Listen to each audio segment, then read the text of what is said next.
What's up guys? Quick update lang to guys, no. So today is Wednesday and sobrang nangihinayan talaga ako yung araw na to guys, no. Kasi nagkaroon na, as you can see, nagkaroon ng solid drop, no. Nagkaroon ng solid drop si Euro USD. Ayan, no. So hindi tayo nakasabay sa movement na to.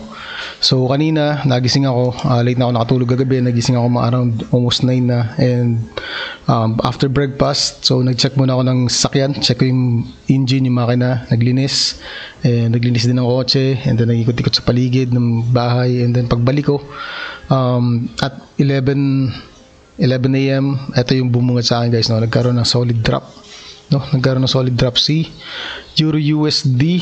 Actually Monday ko pa siya inabangan guys, no, kasi last week nagkaroon tayo ng movement na ganito, and Tuesday nagkaroon tayo ng solid bullish candle. So I'm anticipating na akyat siya dito sa key zone natin, no, bago pa mag-drop.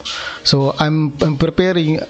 So I'm thinking na kapag nag-touch siya dito at makita ako ng entry to sell, confirmation to sell, i-drop ko to sa mga email, send ko to sa mga email nyo, okay, dun sa mga na-subscribe, dun sa mga nakasubscribe sa newsletter natin, sa email newsletter. Kaya lang nagkaroon nga siya ng drop, hindi siya nag-touch dito sa key zone natin, and as you can see, no, we have a solid drop kanina, and sobrang nakakainayan kasi hindi tayo nakasabay dito. And if you see this sa 30 minutes, ayan, no, solid drop talaga siya kanina. Sayang, eto 15 minutes guys, oh. Ito yung solid na entry na sana kung nasabay natin to, that is a bearish engulfing.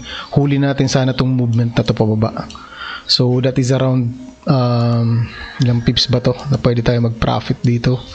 That is around 147 pips guys, no. Solid, even if makuha mo lang yung 50 pips or 100 pips. Even if 50 pips lang yung mahuli mo dito kanina, sobrang laki na guys, no. Nakadepende naman kasi yan sa lot size. But anyway, okay lang naman yan kasi at least we confirmed na nagkaroon na ng drop yung market. We are anticipating na magtutuloy-tuloy pa itong drop na to ni Euro USD kasi nga may event sa US na kapag nanalo si Trump, so si Donald Trump sa election, there's a high probability na tataas ang dollar. So talagang babagsak ang Euro USD kasi lalakas yung dollar kontra sa ibang currency. So yung Euro USD possible mag-drop pa to, and ito yung mga areas na pwede pa niyang babain, no. Just in case mag-drop siya, pwede niyang babain to.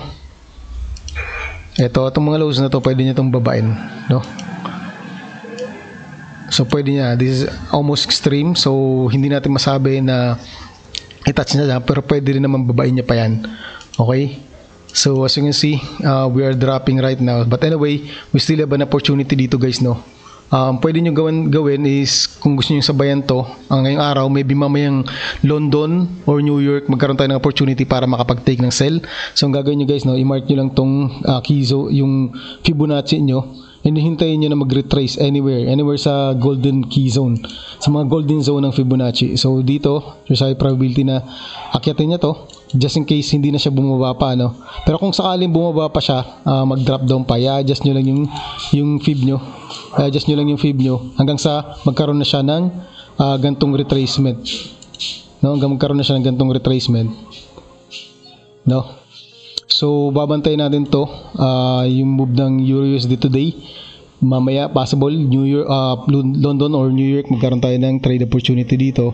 So ang gagawin nyo, pupunta lang kayo guys sa lower time frame, no. We already mark our zones, and punta kayo sa lower time frame like 5 minutes or 1 minute, no. Punta kayo dyan, and then ang gagawin nyo guys, maglalagay kayo ng trend line, no. Lalagay ng trend line dito sa pinaka-low, and then mamarkahan mo yung movement nya, no. Kasi pwede yan guys, no, pwede yan habang nagre-retrace siya pataas, mag-create siya ng movement na ganito, creating higher highs, touching the zone, and then magkaroon na ng drop. Okay, yan yung possible movement, potential movement, no. I'm not saying na mangyayari, pero there's a high probability na pwede mangyari, lalo na ang moving average natin is papunta rito. Kapag nag-touch dito sa area na to, kasabay ng moving average and then yung key zone natin, there's a high probability na magkaroon ng drop ulit yan. So makakita tayo dito guys ng bearish engulfing candle or any wicks like pin bar, no, or any bearish confirmation signal sa candle. So that's the time na pwede kayong mag-risk sa trade na to. Okay? Kasi magiging malaki yung reward nyo kapag tinake nyo yung trade na to. Okay, so yun lang guys, no? Quick update lang naman to kasi talagang nanghihinayang ako kasi nasayang to, hindi natin nasabayan tong move na to. Sayang na to. Hindi natin sabayan yung move na to. Hindi ako nakasilip sa chart kanina. And sana na-i-share ko rin to sa mga email nyo guys, no?